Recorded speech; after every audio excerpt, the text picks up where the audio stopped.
Hi guys, village stative রান্নাঘরে আপনাদের সবাইকে স্বাগত। কেমন আছেন সবাই? আজকে চলে এসেছি আমি নিরামিষ পনির নিয়ে। তাই যে দেখুন, এখানে 1 কেজি পনির আছে, সঙ্গে এই যে আলু কেটে রাখা আলুগুলোকে আমি ছোট ছোট চৌকো চৌকো করে কেটে নিয়েছি। এই যে দেখুন, এরকমভাবে কেটে নিয়েছি।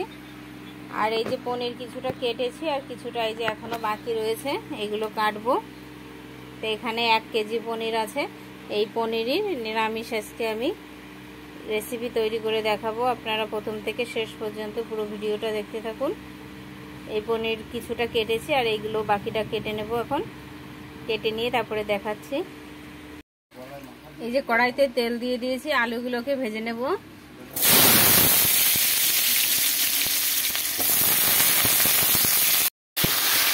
এবার দিয়ে দেবো একটু লবণ, অল্প করে একটু লবণ দিয়ে দেবো, একটু হলুদ,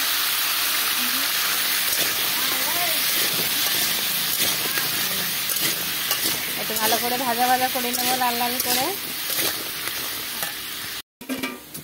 এই যে দেখুন, আলুগুলো ভাজা হয়ে গেছে, আলুগুলো তুলে নিচ্ছি। এবার আমি পনিরগুলো ভেজে নেব তেলে।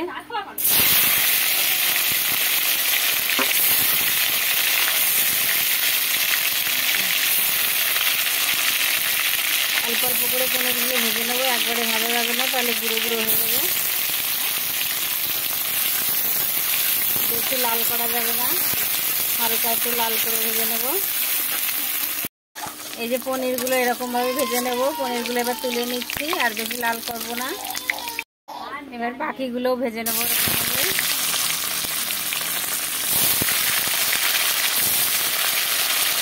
একবারে বেশি দেবো না, অল্প অল্প করে বাকিগুলো সব ভেজে নেব এইভাবে। যে কিছুটা কাজু বাদাম আর কিছুটা চিনে বাদাম, এগুলো পেস্ট করে নেব। এই যে কড়াইতে তেল দিয়ে দিয়েছি। এবার ফোড়নে দিয়ে দেবো 2টো দারচিনি, শুকনো লঙ্কা, এলাচ আর লবঙ্গ। দিয়ে দেবো 2টো সাদা জিরে, 2টো তেজপাতা,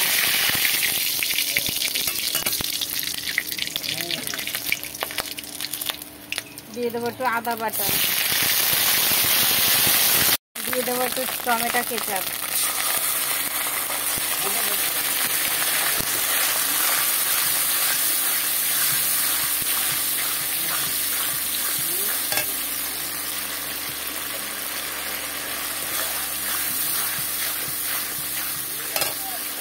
বেটে রাখা বাদাম,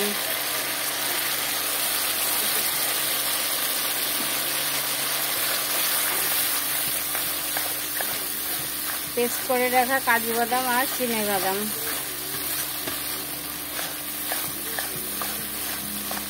এটা ভালো করে কষিয়ে নেব। দেবো একটু জল,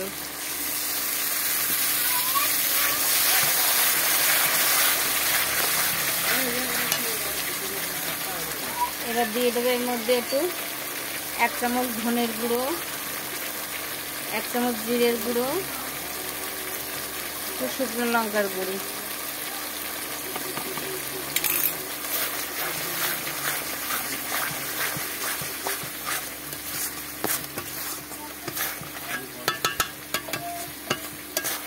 ভালো করে কষিয়ে নেব। কষানো হয়ে গেছে, জল দিয়ে দেবো।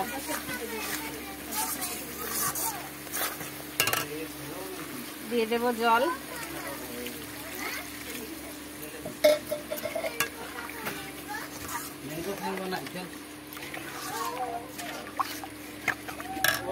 লবণ দিয়ে দেবো, পরিমাণ মতন হলুদ, 1.5 চামচ মতন হলুদ দিলাম। এবার এটা ঝোলটা আমি ভালো করে ফুটিয়ে নেব।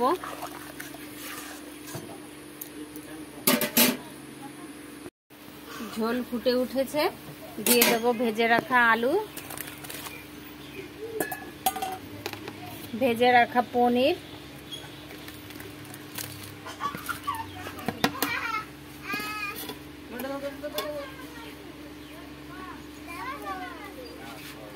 এবার ভালো করে এটা আমি জাল করে নেব। এই যে দেখুন, এটা কিন্তু হয়ে এসছে। এবার দিয়ে দেবো 1 চামচ এর মধ্যে ঘি, একটু 1 চামচের একটু বেশি ঘি দিয়ে দিলাম। ঘিটা দিয়ে একটু নাড়াচাড়া করে নামিয়ে নেব। দিয়ে দেবো বেটে রাখা গরম মশলা। এবারে এটা মিশিয়ে আমি নামিয়ে দেবো।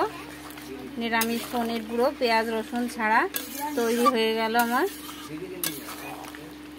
আপনারা তো দেখতেই পেলেন কিভাবে আমি এই রেসিপিটা তৈরি করলাম, নিরামিষ পনিরের রেসিপি পেঁয়াজ রসুন ছাড়া। আপনারাও এইভাবে বাড়িতে ট্রাই করে খেয়ে দেখতে পারেন। খেতে কিন্তু একেবারে দুর্দান্ত লাগে। অনেক গরম ভাতের সাথে এইভাবে পরিবেশন করে দেবেন। এইভাবে রান্না করে গরম ভাতের সাথে পরিবেশন করবেন, দেখবেন খেতে খুব দারুণ লাগবে। এই দিয়েই ভাত খাওয়া হয়ে যাবে। তাহলে এরকম কিন্তু মাখা মাখা করেই আমি পনিরটা তৈরি করলাম। তাহলে আমার এটা রেসিপিটা সম্পূর্ণ তৈরি হয়ে গেছে। এবার এটা নামিয়ে দেবো। লবণ ঝাল সব কিছু ঠিকঠাক আছে। তাহলে আমার রেসিপিটা কেমন হলো লাইক কমেন্ট করে অবশ্যই জানাবেন। আর যে বন্ধু আমার চ্যানেলে নতুন, চ্যানেলটিকে সাবস্ক্রাইব করতে ভুলবেন না। তাহলে পাশে থাকা বেল আইকনটি প্রেস করে রাখবেন, ভিডিওর নোটিফিকেশনগুলো সবার আগে আপনাদের কাছে পৌঁছে যাবে। তাহলে ভালো থাকবেন, সুস্থ থাকবেন। ফিরে আসছে অন্য কোনো রেসিপির সাথে। আজকের মতন এখানেই। তাহলে এবার এটা নামিয়ে দিচ্ছি।